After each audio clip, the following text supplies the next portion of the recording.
Assalamualaikum warahmatullahi wabarakatuh.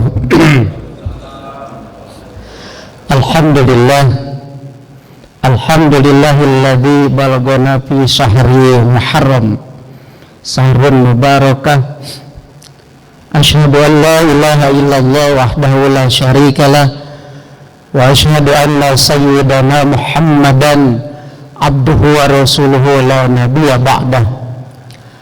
Allahumma salli wa sallim wa barik ala sayyidina Muhammadin wa ala alihi wa sahbihi ajma'in, amma ba'du. Wa ila hadratin Nabil Mustafa Rasulullah sallallahu alaihi wa alihi wasallam wa azwaji wa dzurriyyati wa ila jami' ashabi Rasulillah Sayyidina Abu Bakr wa Umar wa Utsman wa Ali wa baqiyati sahabah wa tabi'ina bi ihsan ila yaumil qiyamah wa ila jami'il malaikatil muqarrabin wal fuqaha'il muhaddisin wal fuqaha'il mufassirin wal ulama'il arifin wal musannifin wal mukhlisin, khususan kutubur rabbani Syekh Abdul Qadir Jilani, khususan ila ruhi Syekh Zainuddin bin Abdul Aziz bin Zainuddin Al-Maibari wa ila ruhi Kaji Ahmad Hidayat bin Afi Yusuf wa ila jami' muallimina wa li asatidatina annallaha yaghfir lahum wa yarhamuhum wa yu'li darajatahum fil jannah wa yanfa'una bi asrarihim wa nafahatihim. Al-Fatihah. A'udzu billahi minasyaitonir rajim. Bismillahirrahmanirrahim. Alhamdulillahirabbil alamin arrahmanir rahim maliki yaumiddin. Iyyaka na'budu wa iyyaka nasta'in. Ihdinas siratal mustaqim. Shiratal ladzina an'amta 'alaihim ghairil maghdubi 'alaihim waladdallin. Qala Allah ta'ala fi kitabil karim. A'udzu billahi minasyaitonir rajim. Wa wailul lil musyrikin alladzina la yu'tuna zakah. Al-ayat. Shadaqallahul adzim wa shadaqa rasul karim wa nahnu 'ala dzalika minasyahidin wa syakirin. Walhamdulillahirabbil alamin. Alhamdulillah, puji syukur, mari sama-sama kita panjatkan ke Zat yang Maha Agung. Pada kesempatan ini di pekan pertama bulan Muharram, kita masih diberikan kesempatan oleh Allah untuk menikmati hidup di dunia ini dengan penuh keberkahan dunia, dengan rizki Allah Subhanahu wa ta'ala. Allah berikan rizki kepada kita dengan tidak kurang sedikit pun nikmat Allah yang diberikan kepada kita, walaupun kadang sering dilupakan oleh kita tanpa bersyukuri nikmat Allah. Maka pada kesempatan ini seringnya kita duduk di majelis ilmu, mudah-mudahan menjadi wasilah kita terus mensyukuri nikmat Allah Subhanahu wa ta'ala. Rasulullah menyampaikan, qad aflaha man aslama wa ruzika kafafah.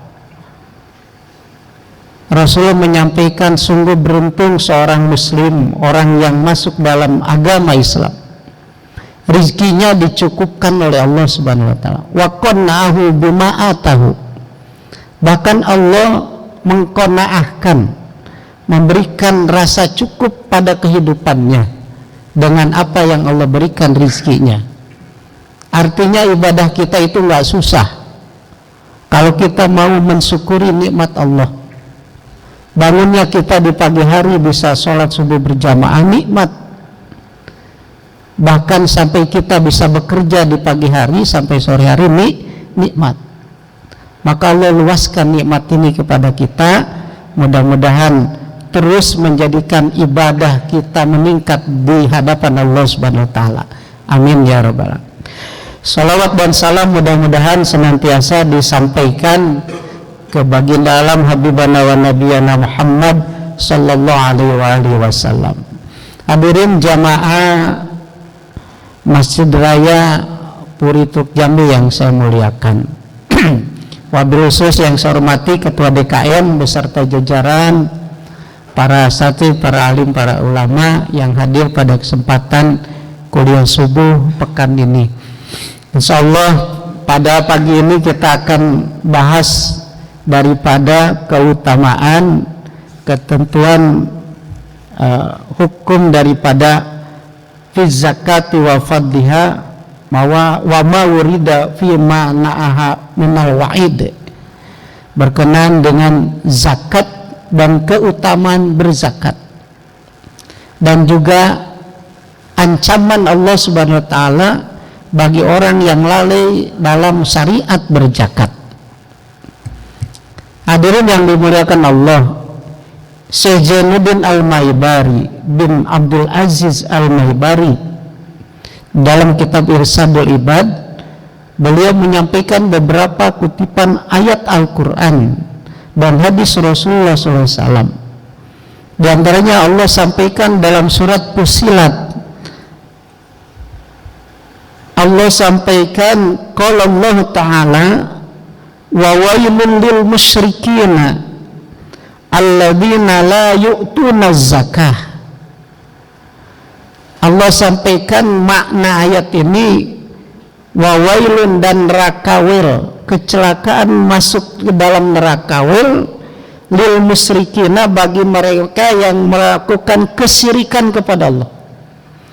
Orang kaum musyrikin, celakalah mereka hidup di dunia dan celaka nanti di akhirat, yang diancam oleh Allah dengan neraka wilnya. Alladzina la yu'tuna zakah, kata Allah demikian halnya orang-orang yang tidak menunaikan zakat. Kedudukannya, kata Syekh Jainuddin Al-Maibari, beliau menyampaikan sammahumul musyrikina, Allah menyamakan orang-orang yang tidak berzakat dengan kaum musyrik. Ancaman Allah dalam Al-Quran, orang yang tidak mau menunaikan zakat padahal hartanya diberikan oleh Allah, padahal ilmunya diberikan Allah sehingga dia menjadi seorang pengusaha, dia menjadi seorang pebisnis, dia menjadi seorang pekerja, diberikan keahlian oleh Allah Subhanahu wa taala sehingga menjadikan mampu di dunia ini, mampu dengan kekayaannya, mampu dengan pertaniannya, mampu dengan perkebunannya, bahkan mampu dengan profesinya. Ada yang menjadi insinyur, tenaga ahli, ada yang menjadi dokter. Semuanya difasilitasi oleh Allah Subhanahu wa taala. Nggak ada yang nggak difasilitasi. Maka ketika mereka yang sudah diberikan semuanya oleh Allah Subhanahu wa taala, Allah mengancam wa wailul lil musyrikin alladzina la yu'tuna zakah. Sama halnya seperti orang yang berbuat syirik, artinya menyekutukan Allah Subhanahu wa taala, ancamannya neraka wail. Allah ancam kehidupannya nanti di akhirat dengan ancaman Allah Subhanahu wa taala. Hati-hati Pak. Maka ketika kita dimampukan oleh Allah, ingat di sanalah ada tatanan syariat yang harus kita lengkapi, bukan hanya sebatas tiap hari kita menunaikan sholat 5 waktu, tetapi kita lalai menunaikan zakat. Alhamdulillah di sini sudah ada amil zakat ya, Masjid Raya Peruri, yang bisa membantu Bapak, hadirin, Ibu semua yang hadir pada kesempatan ini difasilitasi oleh Masjid Puri Raya untuk bisa menunaikan zakatnya. Wa qala ta'ala, bahkan Allah Subhanahu wa taala di dalam surat Ali Imran ayat 180, a'udzubillahi minasyaitonirrajim, dalam firman-Nya Allah menyampaikan, wala tahsabannalladzina yabkhuluna bima atahumullahu min fadli huwa khairal lahum bal huwa syarrul lahum sayutawwaquna ma bahilu bihi yaumal qiyamah. Allah sampaikan di dalam firman-Nya surat Ali Imran ayat 180, ini berkenaan masih hukumnya berzakat, Pak. Pada kesempatan ini secara terperinci, mudah-mudahan nanti kita ada kesempatan waktu kita perinci bagaimana tuntunan syariatnya menunaikan zakat. Sekarang ada hukumnya menunaikan zakat. Allah sampaikan, wala tahsabanna alladzina yabkhuluna bima atahumullah. Janganlah mengira orang-orang yang bakhil, orang-orang yang kikir, jangan mengira bahwasanya bima atahumullah min fadli, mereka mengira bahwa semua yang Allah berikan kepada mereka dari rizki Allah khairal lahum, akan menjadikan kebaikan hidupnya, akan menjadikan kekekalan di dunianya, akan menjadikan penopang beres segala urusannya. Karena bahasa kita kadangkala ada uang beres semuanya, kan itu. Jangan sampai pernyataan itu menjadikan pernyataan dalam diri kita, pokoknya kalau ada uang semuanya beres, mau ngapain beres. Allah mengancam jangan mengira semuanya akan selesai urusannya di dunia, bahkan nanti di akhirat. Dengan harta, dengan apa yang mereka miliki, rezeki Allah subhanahu wa ta'ala yang diberikan oleh Allah subhanahu wa ta'ala, bal huwa sarrur lahum, tapi justru akan menjadikan keburukan bagi mereka. Banyak contoh di zaman sahabat, bahkan di zaman nabi-nabi sebelumnya, yang paling masyhur di kalangan kita umat Islam, contoh yang dilakukan oleh Qarun. Begitu banyaknya, nggak sebanding dengan harta yang kita miliki saat ini, nggak sebanding dengan kekayaan yang kita dapatkan hari ini. Qarun mungkin berapa turunan sampai sekarang hartanya masih ada, disebut harta karun, kan gitu. Saking banyaknya harta Qarun sampai sekarang akhir kiamat mungkin masih disebut harta karun, kan. Tidak sebanding dengan yang kita miliki sekarang. Apa yang terjadi oleh Qarun sehingga dilaknat oleh Allah subhanahu wa ta'ala. Itu yang disebut dengan belum tentu yang kita miliki sekarang menjadikan baik bagi kita kalau kita tidak menjalankan syariat, yaitu syariat berzakat. Kalau kita tidak mengeluarkan kewajiban kita dalam syariat, menunaikan kewajiban kita kepada Allah subhanahu wa ta'ala, sayutawwaquna bima bahilu bihi yaumal qiyamah, bahkan akan menjadikan belenggu bagi mereka nanti di yaumil qiyamah. Hartanya akan dikalungkan nanti di yaumil qiyamah, menjadikan beban yang menjadikan azab dari Allah subhanahu wa ta'ala. Bahkan di dalam ayat lain surat At-Taubah, Allah menyampaikan, walladzina yaknizuna az-zahaba wal fiddata wala yunfikunaha fi sabilillah fabashshirhum bi'adzabin alim yauma yamha 'alaiha fi nari jahannam. Allah sampaikan, walladzina yaknizuna az-zahaba wal fiddah, dan orang-orang yang mengumpulkan atau menimbun baik emas dan perak. Sekarang ramai masalah tambangan.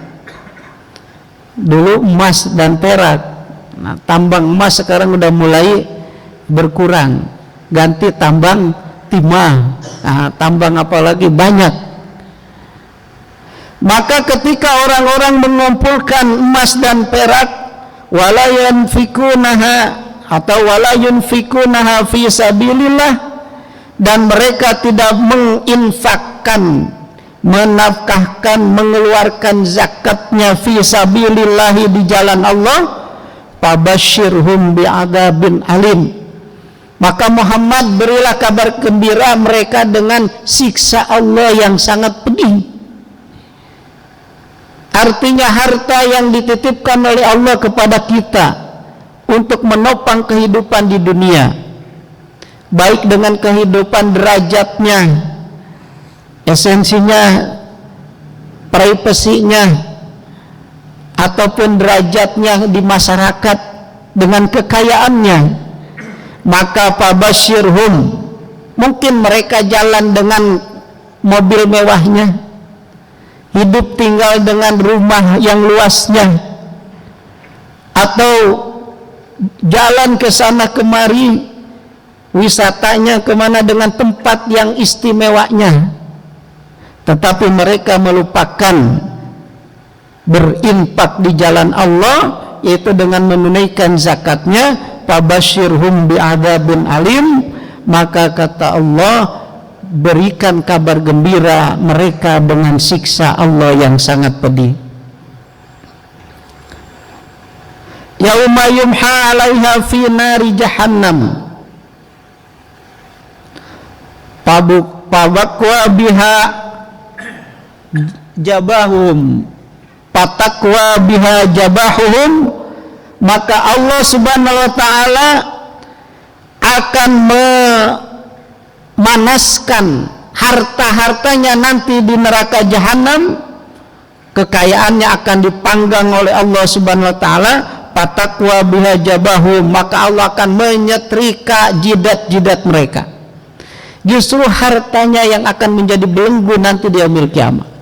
Hartanya akan dipanaskan oleh Allah subhanahu wa ta'ala, akan menjadi setrikanya nanti di yaumil kiamah. Naudzubillah min dzalik. Wa junubuhum, bahkan punggung mereka disetrika dengan hartanya tersebut. Wa buhuruhum, dan pinggang mereka disetrika, jidatnya disetrika, pinggangnya disetrika, dilonjorkan di yaumil kiamah, disetrikakan hartanya yang sudah dipanaskan di neraka jahanam. Bahkan konon disampaikan ketika sudah dingin dipanaskan lagi, Pak. Hartanya yang sudah dingin itu dipanaskan lagi oleh Allah subhanahu wa ta'ala. Satu hari dipanaskan itu bisa sampai 50.000 tahun dibandingkan dengan ukuran di dunia, Pak. Rasulullah tidak melarang kita menjadi kaya, bahkan diperintahkan kadal fakru ayyakuna kufron, jangan sampai umat Islam menjadi orang fakir, harus menjadi orang kaya, karena kefakiran bisa jadi menjerumuskan kepada kekufuran.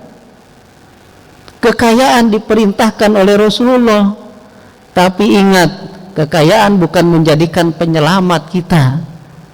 Justru sebaliknya, kalau kita lalai menunaikan kewajiban kita dengan syariat berzakat.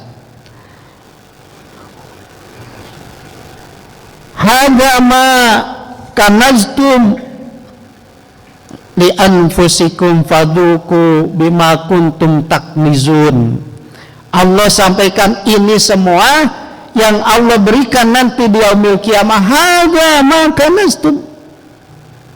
Sampai Allah sampaikan ketika disetrika jidatnya, ketika disetrika punggungnya, disetrika dengan harta. Ini yang dulu engkau tumpuk-tumpuk kekayaan di dunia, yang tidak dikeluarkan zakatnya, yang dikeluarkan sodakohnya. Bima kuntum taknizun, apa yang telah engkau kumpulkan ketika hidup di dunia. Hadirin yang dimuliakan Allah subhanahu wa ta'ala, berbicara kekayaan harta, maka ketika nanti di yaumil akhir hayat, di hari akhirnya kita kehidupan, apa yang akan kita bawa di hadapan Allah subhanahu wa ta'ala? Kira-kira mobil yang mewah yang kita siapkan, sampai saat ini kita bisa jalan ke sana kemari dengan nyamannya, Apakah nanti di akhir hayat kita akan mengantarkan kita? Yang mengantarkan bukan Alphard, Pak. Yang mengantarkan bukan Innova. Yang mengantarkan apa? Itu yang di bawah, Pak. Mobil ambulan. Kendaraan kita nanti adalah keranda. Harta yang kita begitu banyaknya yang kita dapatkan dengan jerih payah dari pagi sampai sore hari kita usaha, yang jualannya gitu kan, yang bisnisnya semua sampai sikut kanan sikut kiri untuk mendapatkannya, tapi nanti ketika kita akhir hayat kita satu pun tidak ada yang digunakan untuk itu. Mungkin menemani kita nggak ada. Justru yang akan menemani kita adalah hasil dari 2,5% yang kita dapatkan, yang kita tunaikan kepada amil zakat, kepada UPJ yang dititipkan. Pak Ustadz Agi, saya nitip tiap bulan 2,5% untuk mensejahterakan fakir miskin di lingkungan ini kan. Nah itulah yang 2,5% nanti yang akan menengani Bapak Ibu semua. Sampai-sampai Allah sampaikan, justru orang yang meratapi nanti di yaumil akhirnya, yang meratapi di alam kubur itu bukan orang kafir, tapi mereka yang banyak harta. Mereka meratapi kehidupannya, Rabbi laula akhartani ila ajalin qarib fa asaddaqu wa akum minas solihin. Bahkan Allah sampaikan dalam Al-Quran surat Al-Munafikun, Rabbi laula akhartani ila ajalin qarib. Ya Rabb, seandainya engkau perkenankan mengakhirkan ajalku sampai waktu ajalku tiba, walaupun 1 detik, walaupun 1 menit, engkau hidupkan dulu aku, jangan dulu wafatkan aku. Fa asaddaqu aku minas solihin. Ya Rabb, walaupun aku sudah terbujur menjadi bangkai, bangkitkan, hidupkan walaupun 1 menit, walaupun 1 detik, aku akan bersedekah sebanyak-banyaknya kan itu. Inilah ratapan yang di dalam kubur. Silakan Bapak Ibu buka di dalam surat Al-Munafikun. Allah sampaikan demikian. Maka Sainuddin Al-Mebari menyampaikan, memberikan nasihat kepada kita melalui ayat-ayat Al-Quran. Inilah pentingnya kita menunaikan zakat. Wa raja'a syekhani an Abi Hurairah radhiyallahu an qala, bahkan Rasulullah SAW menguatkan, memberikan nasihat kepada umatnya tentang syariat berzakat. Qala Rasulullah SAW, yang diriwayatkan oleh As-Syekhani Imam Bukhari dan Imam Muslim dari riwayat Abi Hurairah radhiyallahu an.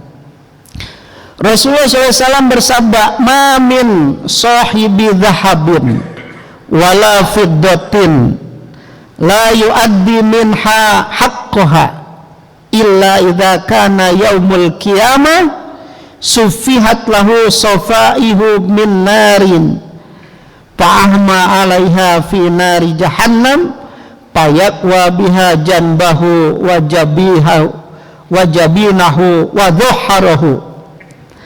Rasulullah SAW menyampaikan, ma min sahibi dhahabin, tidaklah seseorang memiliki harta berupa emas, wala fiddatin, dan juga berupa perak, karena dulu itu kekayaan identik dengan emas dan perak.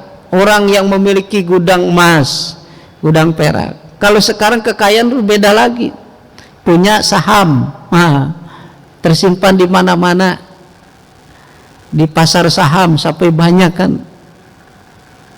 Kalau dulu identik emas, kalau sekarang identik dengan barang berharga nilainya.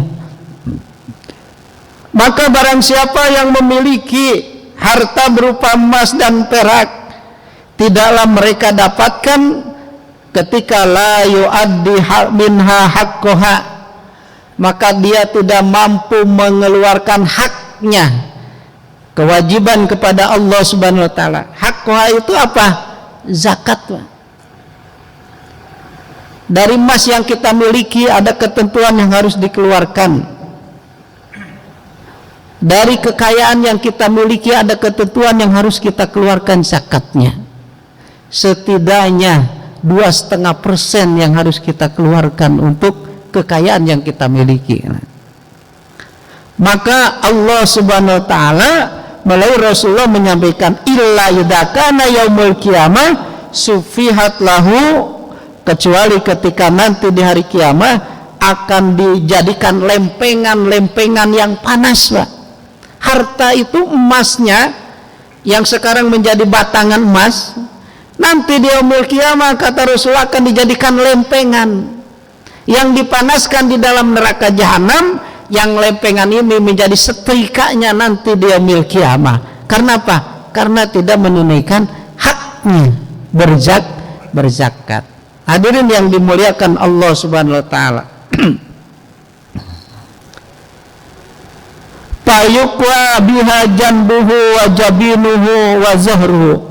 Kata Rasulullah, maka akan disetrikakan di atas jidatnya, di atas punggungnya, di atas pinggangnya, ayyusau jismuhu laha kulluha. Sehingga kata Rasulullah, hartanya yang begitu banyak di dunia, kalau seandainya emasnya 1 gudang, kira-kira kalau misalkan di kilo ada 10 kilo. Nah, seberapa besar lempengan itu? 10 kilo akan dijadikan lempengan oleh Allah Subhanahu wa taala yang dipanaskan di dalam api neraka.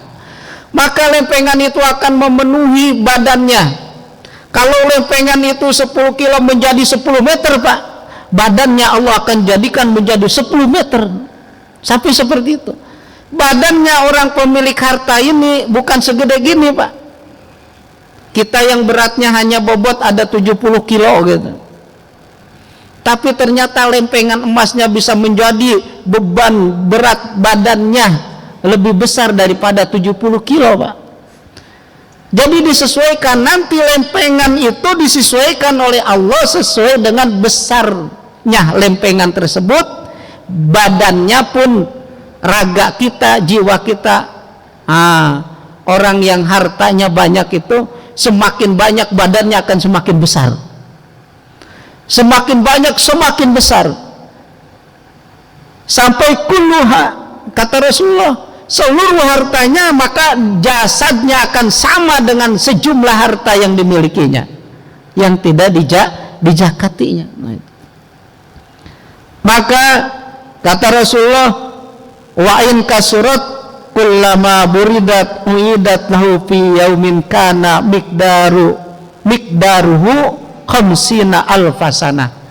Maka ketika lempengan itu sudah ditempelkan, disetrikakan ke jidatnya, ke punggungnya, ke badannya, sampai dinginlah lempengan tersebut, maka Allah akan panaskan kembali terus berulang-ulang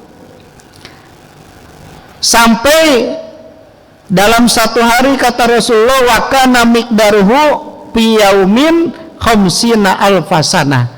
Dalam 1 hari ukuran di dunia, di akhirat itu sama dengan 50.000 tahun. Kira-kira usaha kita sampai nggak 50.000 tahun? Itu 1 hari di akhirat Allah akan tempelkan setrika tuh 1 hari itu sama ukurannya dengan 50.000 tahun di dunia, kan itu. Saking lamanya, Pak. Nah, ini ancaman dari Allah Subhanahu wa taala, hatta yaqdi bainal ibad fayara sabilahu imma ilal jannah wa imma ilan nar. Kata Rasulullah, sehingga sampai habis waktunya ditetapkan oleh Allah, malaikat selesai siksanya, sehingga fayara fi sabili imma ilal jannah wa imma ilan nar.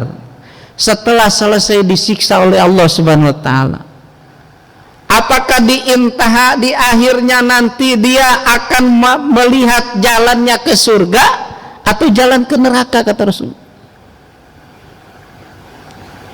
Masya Allah, ini kerasnya Pak syariat yang disampaikan Rasulullah SAW.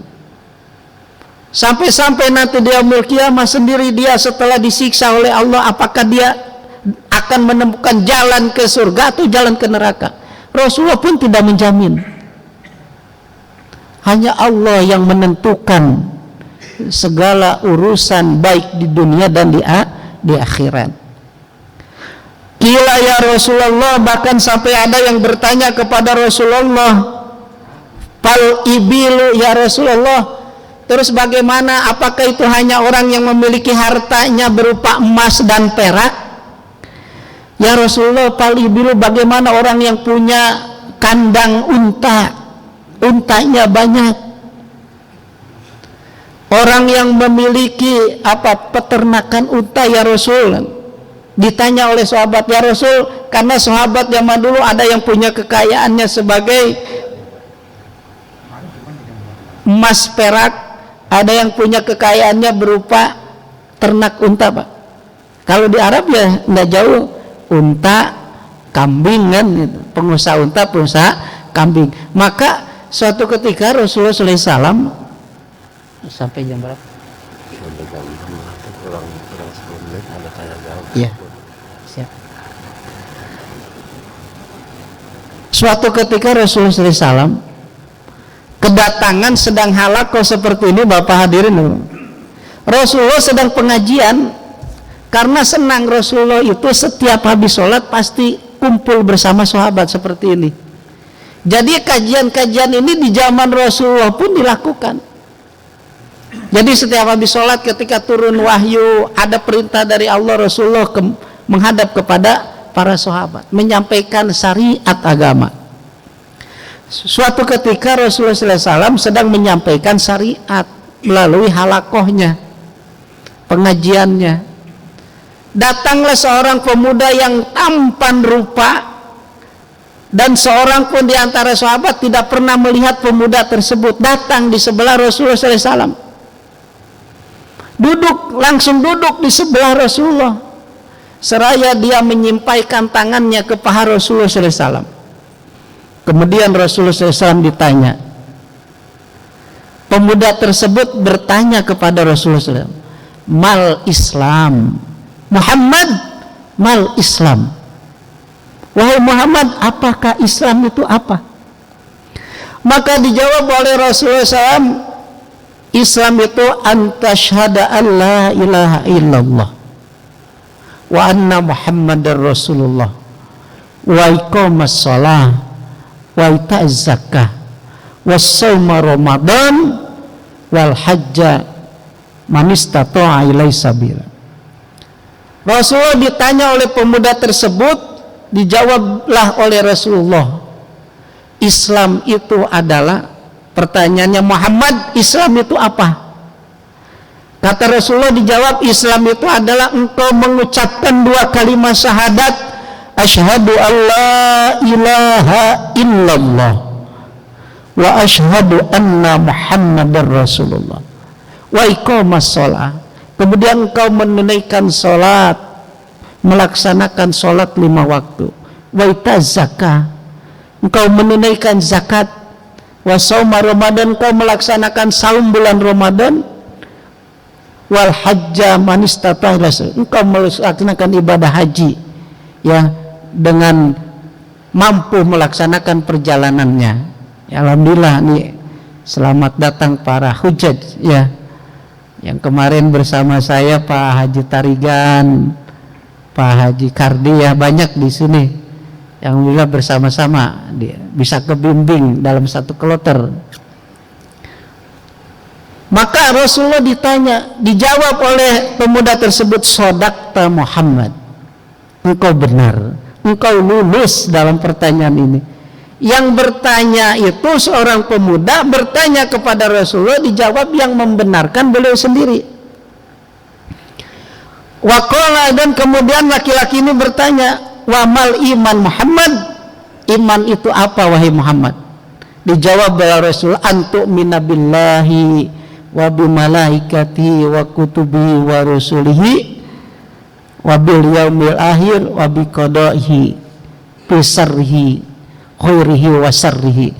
Kata Rasulullah, iman itu engkau meyakini keimanan kepada Allah, kepada malaikat-malaikat Allah, kepada rasul-rasul Allah, kepada kitab-kitab Allah, dan kepada hari akhir, iman kepada takdir qada baik dan buruknya ketetapan Allah Subhanahu wa taala. Kata pemuda ini, sadaqta Muhammad, engkau benar. Kemudian ketiga kalinya pemuda ini bertanya, wahai Muhammad, mata sa'ah? Muhammad, kapan hari kiamat? Dijawab oleh Rasulullah, anta a'lam wallahu wa anta a'lam. Kata Nabi Muhammad, pemuda, Allah dan engkau pasti lebih tahu tentang kiamat. Aku nggak tahu kiamat itu kapan terjadi. Nah, itu. Yang ketiga ditanya, kalau begitu kata pemuda ini, ya kira-kira cirinya lah kiamat itu seperti apa? Nah, salah satunya disampaikan oleh Rasulullah dalam hadis ini, bahwa kiamat terjadi salah satunya nanti di akhir zaman. Ada orang yang dulunya jalan dengan tanpa alas kaki, kerjaannya hanya bergembala kambing. Nanti di akhir zaman mereka mampu mendirikan gedung-gedung tinggi, pencakar langit. Artinya kaum Arab pada saat dulu usahanya hanya bergembala kambing, tapi sekarang Pak, Masya Allah, coba lihat di kota Mekah, gunung-gunung begitu menjulang tinggi. Mereka sudah jadi pengusaha-pengusaha hebat kan itu. Nah, itulah tandanya akhir kiamat kan itu. Hadirin yang dimuliakan Allah Subhanahu wa taala. Nah, tapi harta kekayaan itu akan menjadikan beban di dunia ataupun di akhirat kalau kita tidak menunaikan zakatnya. Nyawas, Pak. Maka kata Rasulullah, ditanya fal ibil, bagaimana ya Rasul? Kalau unta pun harus ditunaikan zakatnya. Ditanya lagi, bagaimana dengan orang yang punya kekayaan dengan fal bakor wal gonam? Orang punya ternak sapi, ternak kerbau, dan juga ternak kambing, sama ada ketentuan zakatnya. Kalau tidak ditunaikan zakatnya, walaupun bentuk kekayaannya kambing, maka kambing itu kata Rasul akan menginjak-ninjak orang yang nanti dia yaumil kiamat tidak menunaikan zakat. Walaupun kambingnya hanya anaknya, Pak.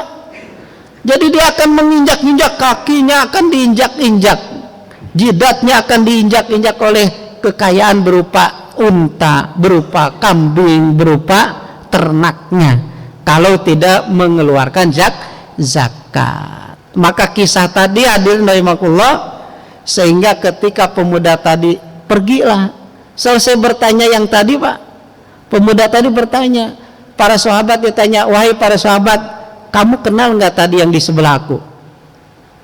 Sahabat nggak ada yang kenal. Kata Rasulullah, itu adalah malaikat Jibril, datang kepadaku mengajarkan rukun Islam itu apa, rukun iman itu apa, dan kapan terjadinya kiamat. Nah, mudah-mudahan melalui materi singkat terkait zakat, masih panjang, Pak.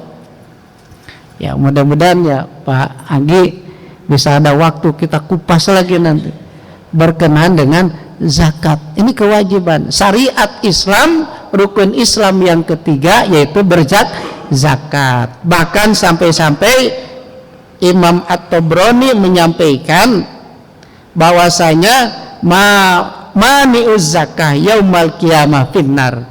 Orang yang mengurungkan dirinya berzakat, enggan untuk menunaikan zakat, maka diancam yaumul qiyamah finnari, sudah pasti masuk dalam nerakanya Allah Subhanahu wa taala. Na'udzubillahi min dzalik.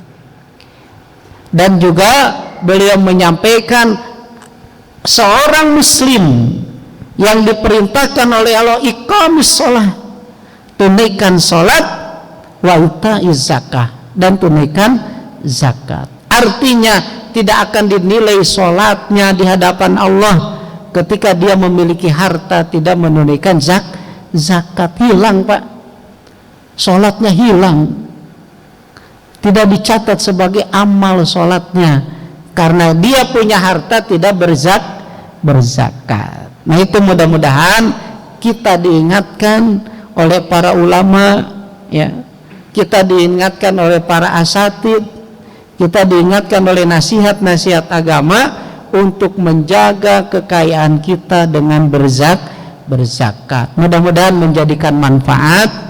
Ada waktu ya 6 menit, tinggal 6 menit ya, untuk kalau ada yang mau bertanya atau ada yang mau disampaikan terkait dengan materi pagi hari ini, ya, berkenan dengan hukum berzakat, ya mangga dipersilakan kalau ada yang mau bertanya.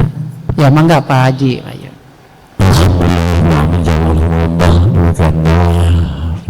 ilmu kepada kita, khusus kepada zakat, ya. Mungkin dari pembahasan tadi ada yang bisa diberikan, tanyakan, mangga. Karena mungkin insya Allah ini kan akan disambung ya dari kesehatan karena pagi ini, mangga. Bismillahirrahmanirrahim. Assalamualaikum warahmatullahi wabarakatuh. Waalaikumsalam. Mohon izin untuk bertanya Pak Ustadz, tentang zakat ini sangat menarik. Mungkin dari kita banyak yang belum mengenal betul secara detail mengenai zakat, bagaimana itu kita berzakat. Nah ini terkait dengan pendapatan kita Pak Ustadz. Jadi kita bekerja itu sebulan penuh gitu, kita bekerja kemudian kita mendapatkan upah. Nah itu kalau zakat yang dikatakan zakat itu kan kita tahu ada persyaratannya, ada haul dan nisabnya Pak Ustadz. Nah ini kalau zakat yang kita keluarkan setiap bulan itu untuk hasil dari pendapatan kita bekerja, itu apakah tetap ada ketentuannya 2,5% atau itu dinilai bukan sebagai zakat tapi sekedar infak dan sedekah? Karena kan jelas kalau pendapatan kita ya pegawai seperti kita ini mungkin kalau dengan ketentuan nisab dan haulnya itu belum terpenuhi, jadi kita belum mengeluarkan zakat gitu. Tapi kalau untuk yang kita keluarkan setiap bulan itu bagaimana itu Pak Ustadz? Itu kalau kita mengeluarkan setiap bulan, apakah nanti di akhir tahun setelah nisab dan haulnya itu terpenuhi, apakah tetap kita mengeluarkan zakat atau bagaimana? Terima kasih Pak Ustadz jawabannya. Assalamualaikum warahmatullahi wabarakatuh. Waalaikumsalam. Mangga lanjut atau ada yang lagi yang lain? Mangga ya, mangga.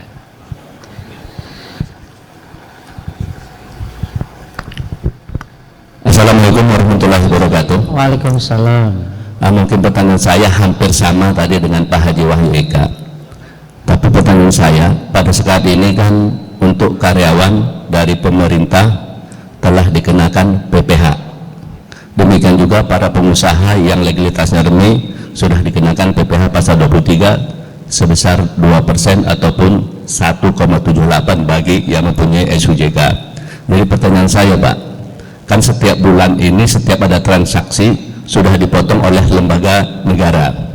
Nah kemudian perannya zakat yang 2,5% tadi dulu pada zaman Rasulullah ini berlaku 2 kali atau seperti apa Pak? Mohon penjelasannya. Terima kasih. Wabillahi taufiq wal hidayah. Assalamualaikum warahmatullahi wabarakatuh. Waalaikumsalam.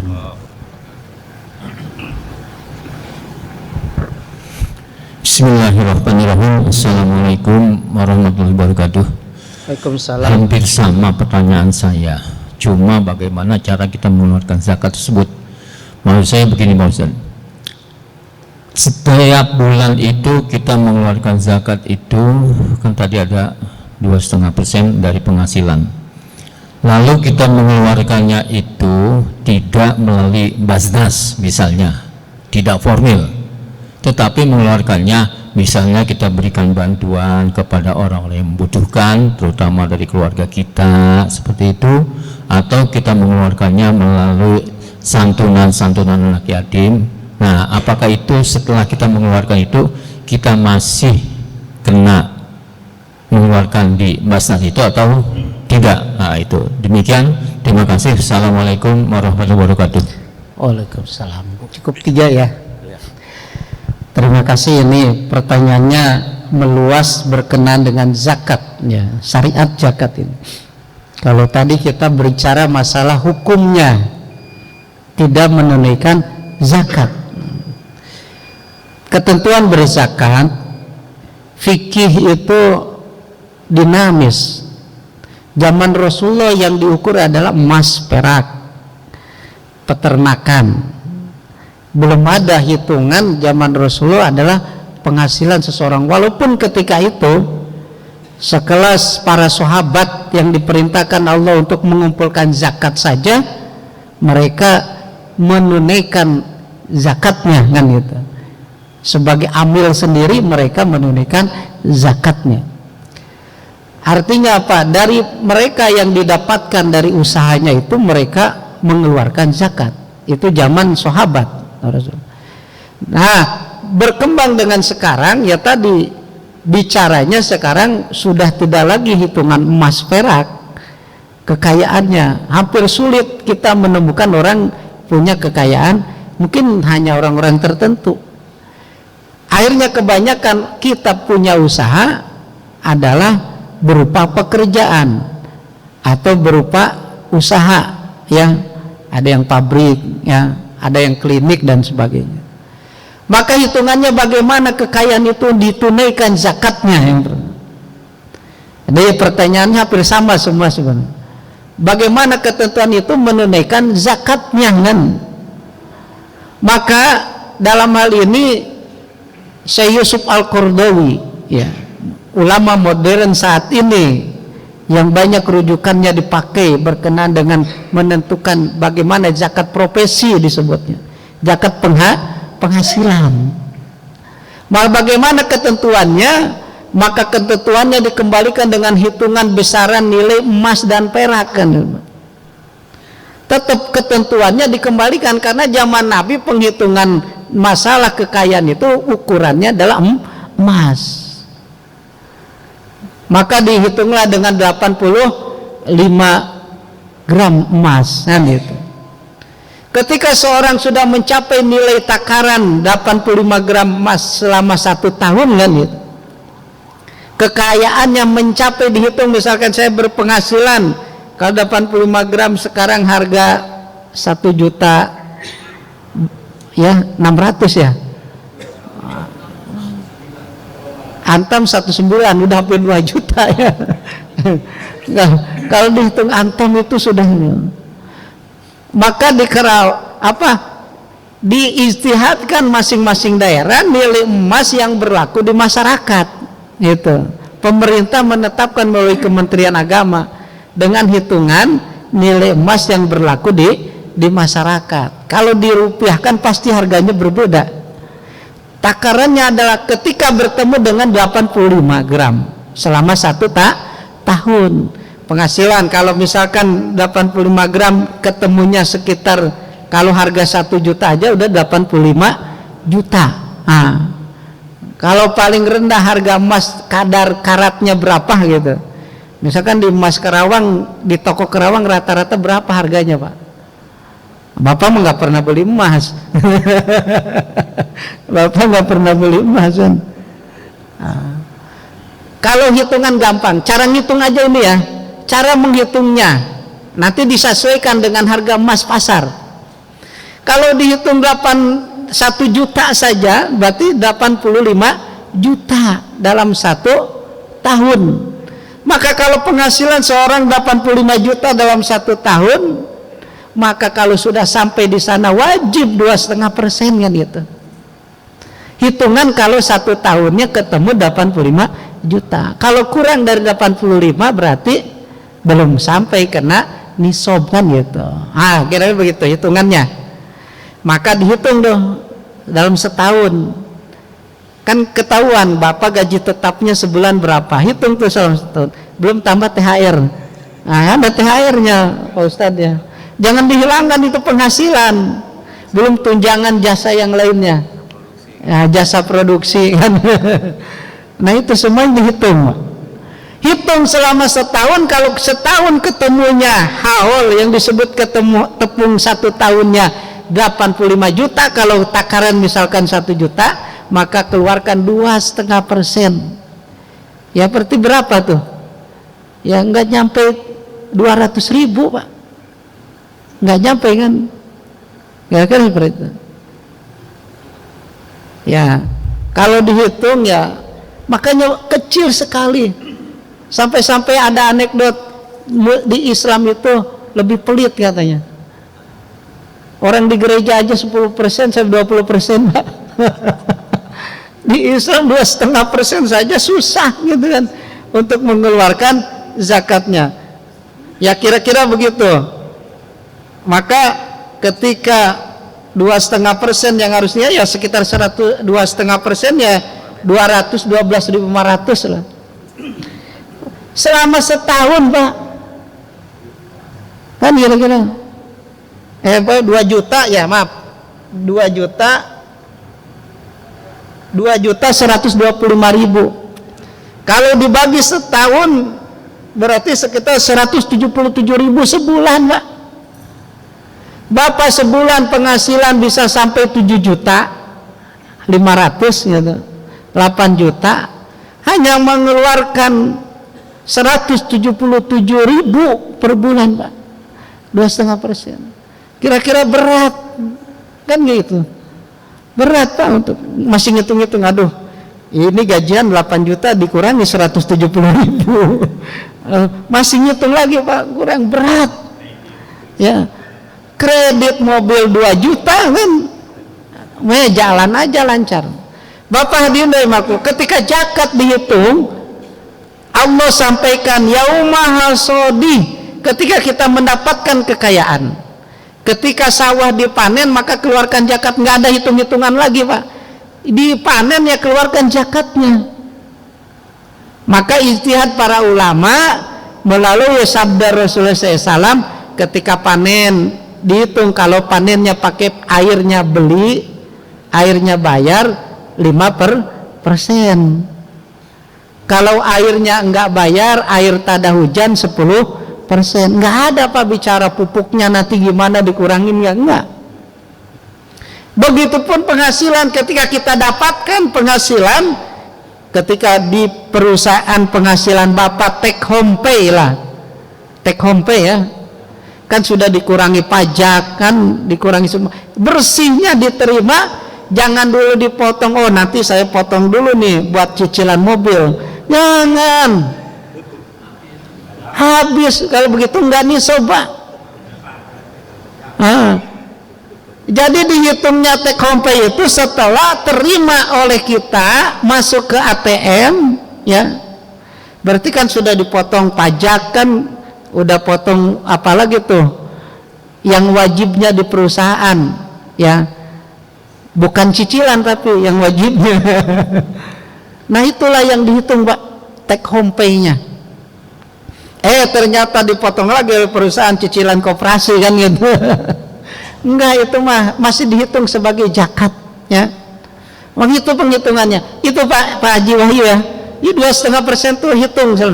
Oh saya mau membayarkan setiap bulan, mah enggak mesti nunggu nanti 1 tahun. Diperbolehkan oleh para ulama, ijtihad para ulama boleh menunaikan walaupun belum ketemu 1 tahun, 1 bulan daripada lupa nanti, oh di akhir tahun mah ternyata 2.125.000, aduh bonus aja enggak segi, bonus dikurangin lagi 2 juta nih, kan belum THR kan gitu. Daripada beban nanti, mendingan tiap bulan titipkan, Pak saya titip.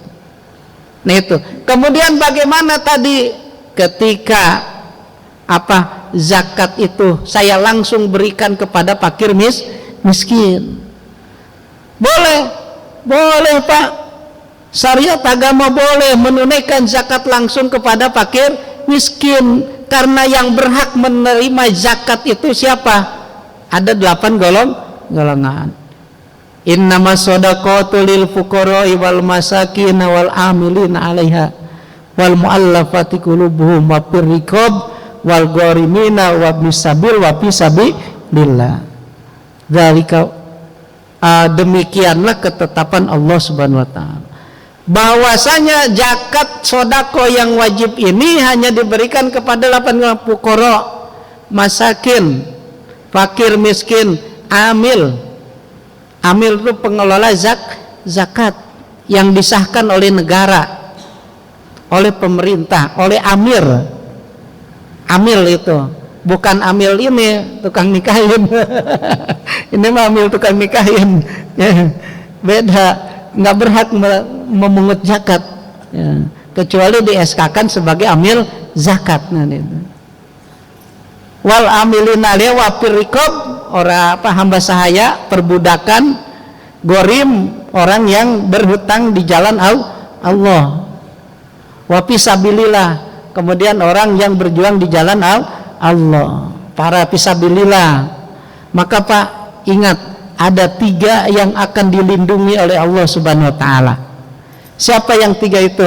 Wanakihu, pertama orang yang berumah tangga, yang menikah, itu dilindungi oleh Allah, dijamin hidupnya oleh Allah. Yang kedua adalah wal abid, seorang budak yang memerdekakan diri, ya tadi apa, pirikob. Yang ketiga wa fi sabilillah, orang yang berjuang di jalan Allah, hidupnya akan dicukupkan oleh Allah Subhanahu wa taala. 3 golongan ini. Makanya Ustadz Pak, ya cukup aja tiap hari hanya membimbing agama, menyampaikan syiar-syiar agama. Usahanya apa nggak ada, tapi cukup hidupnya, itu dijamin oleh Allah Subhanahu wa taala. Maka Pak Ustadz ya tenang, Mas, ini dijamin oleh Allah Subhanahu wa taala.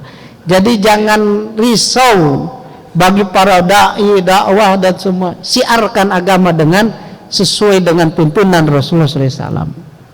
Maka itu artinya yang pertama, silakan fuqara, masakin, amil, ibnu sabil, sabilillah, riqab, gorim, ada 8 golongan. Selain itu tidak berhak menerima zakat. Bagaimana dengan yatim piatu? Bukan masuk golongan, Pak. Bagaimana tadi ketika saya mau menunaikan, saya punya harta nih, mau zakatnya udah dipisahkan, mau saya bagikan ke yatim piatu, belum menunaikan zakatnya, kecuali yatim piatunya fakir miskin, du'afa. Berarti bukan yatimnya Pak ya, hati-hati, menunaikan zakat bukan ke yatimnya tapi ke fakir miskinnya. Kebetulan itu kelompok yatim. Wabil khusus Bapak Ibu hadirin Allah, bulan ini bulan istimewa, bulan Muharram. Manfaatkan, maksimalkan. Wah, saya belum berzakat bulan ini Pak, segera. Kenapa saya sampaikan bulan Muharram jadi bulan istimewa? Karena konon di Iran Pak, di Teheran ada namanya kota Ar-Roy.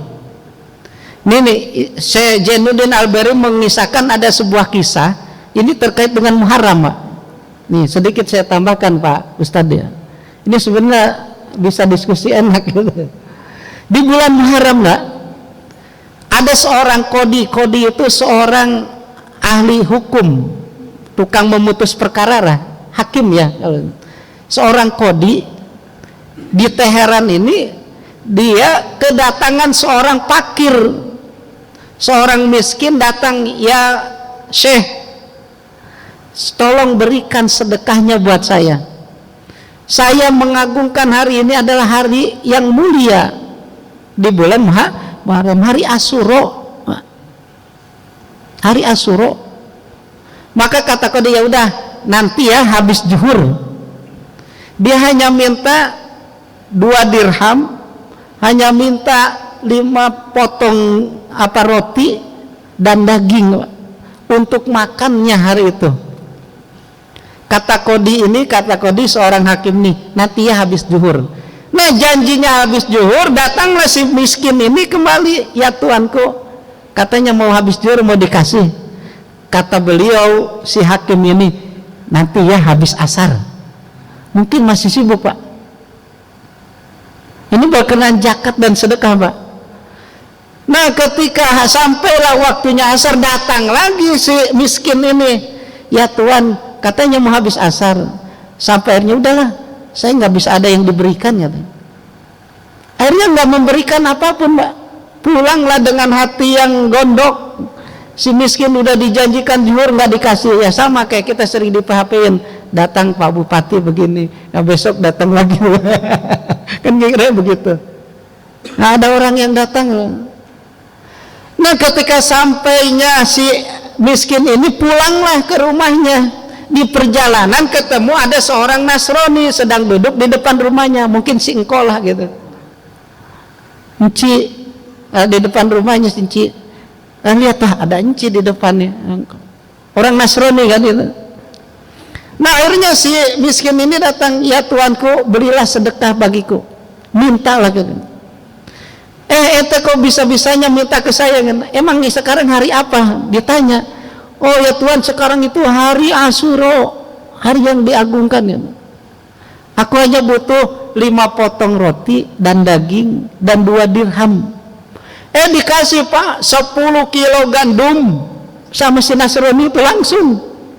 Demi hari ini yang mulia, kata dia, saya kasih nih 10 kilogram gandum dan 10 potong daging, bahkan 5 dirham yang dia berikan. Lebih banyak daripada yang dijanjikan si hakim tersebut, seorang kodi, seorang hakim.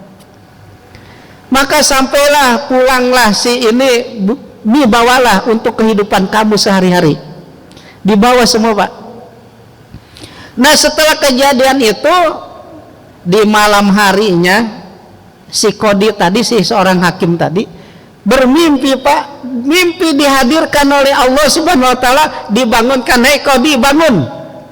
Pas bangun, dia melihat di depan dia itu ada gedung yang megah, terbuat dari perak dan yakut. Bahkan gedung itu bersinar terang sekali. Dia kaget, bertanya, "Ya Allah, ini apaan? Gedung apa ini?" Dijawablah, ada yang menjawab, "Gedung ini sebenarnya aku peruntukkan untuk dirimu nanti di yaumil kiamah. Tetapi karena kamu menolak miskin yang meminta pada hari itu, karena kamu bakhil, maka aku sediakan gedung ini untuk orang Nasrani yang memberikan makan kepada miskin tadi." Sampai begitu, Pak. Kenapa? Karena mulianya bulan Muharram di hari Asyura, Pak. Ini kesempatan nih, berinfak, bersedekah di bulan Muharram. Maka disebut lebaran yatim. Sampai-sampai Rasulullah, barang siapa yang memberikan kehidupan keluarganya lebih besar dibandingkan dengan bulan-bulan selain bulan Muharram di hari Asyura, maka Allah akan luaskan rezekinya sepanjang tahun ini. Makanya Pak, berikan istri yang biasanya hanya 100.000, pas Asyura tambahkan, luaskan, maka Allah akan luaskan rezekinya. Itu Pak. Jadi boleh memberikan langsung, boleh, tetapi catatan, nah, di dalam Islam, dalam syariat Islam itu, zakat itu akan berkembang. Zakat akan mengentaskan kemiskinan. Dengan cara apa? Dulu zaman Rasulullah berikan, titipkan kemana? Ke amil zakat, supaya bisa dikelola sehingga fakir miskin akan bisa dientaskan. Kalau kita sendiri-sendiri ke sini-sini nggak akan selesai, Pak. Tapi kalau kita kumpulkan, maka negara kita, lahirlah Undang-Undang 23 tahun 2011 mengatur tata kelola berzakat. Aturan peraturan pemerintah nomor 14 tahun 2014 diatur di sana. Bagaimana supaya himpunan zakat ini bisa membangkitkan, ya, insya Allah. Kalau 2,5% saja, dengan berapa ratus ribu, dengan berapa juta umat Islam di Indonesia, dengan zakat fitrah saja sebenarnya selesai, Pak. Cuman tadi karena ada yang numpuk di fakir miskin ini, karena tidak dikelola dengan baik. Tapi kalau dikelola dengan baik, boleh, tidak dilarang untuk menurunkan zakat langsung, tapi lebih baik lagi kita kelola. Mangga di sini sudah ada UPZ-nya kan seperti itu. Nah itu Pak ya, terkait dengan berzakat. Kemudian tadi yang kedua itu Pak Haji Tarigan itu terkait dengan ya PPH. Bagaimana dengan pajak yang sudah dibayarkan? Beda pajak dengan zakat. Itu. Bahkan undang-undang dalam Menteri Keuangan sudah ditetapkan bagi umat Islam yang sudah menunaikan zakat dan mendapatkan bukti store zakat yang sah dari lembaga zakat, maka itu bisa menjadikan bagian dari pengurang perhitungan zakat. Maka silahkan. Nanti kalau pengen lebih jelas lagi diskusi dengan Pak Agi. Nanti seperti apa bukti store zakat bisa mengurangi nilai penghitung zakat. Nilai penghitungnya Pak. Jadi ketika menghitung zakat nanti bisa mengurangi. Karena pajak dengan zakat beda. Kalau pajak dikumpulkan kan digunakan secara umum oleh negara untuk pembangunan negara, untuk kemiskinan juga. Tetapi zakat dikumpulkan bagian dari kewajiban kita kepada Allah dan kepada negara. Tapi kalau pajak hanya kewajiban kita kepada negara. Gitu. Kalau zakat kewajiban kita langsung kepada Allah. Nah itu bedanya. Tapi nilai zakat sendiri perhitungannya bisa menjadi penghubung dalam perhitungan pajak. Mangga itu bisa. Yang penting ada bukti. Jadi kalau ada pengelola zakat, lembaga zakat yang tidak menerbitkan bukti store zakat, maka itu harus dilaporkan. Berarti sudah tidak syariah dalam menunaikan pengelolaan zakat. Karena harus ada aman syariat, aman regulasi, aman NKRI. Itu pengelolaannya. Jadi di undang-undang kita harus aman syariatnya, aman regulasinya ada, dan juga untuk bangsa Indonesia. Itu Pak Haji ya, terkait dengan zakat dan pajak. Mungkin cukup ya? Ya terima kasih atas perhatiannya. Mudah-mudahan syariat ini sampai kepada kita, keluarga kita, sehingga kita sama-sama diselamatkan dunia akhirat. Selamat di dunia dengan harta yang kita miliki, yang kita dapatkan. Di akhirat kita mendapatkan keutamaan dari kekayaan kita. Amin ya rabbal alamin. Terima kasih, kurang lebihnya mohon dimaafkan. Subhanakallahumma wa bihamdika asyhadu an la ilaha illa anta astaghfiruka wa atubu ilaik. Wallahu muwaffiq ila aqwamit thoriq. Assalamualaikum warahmatullahi wabarakatuh.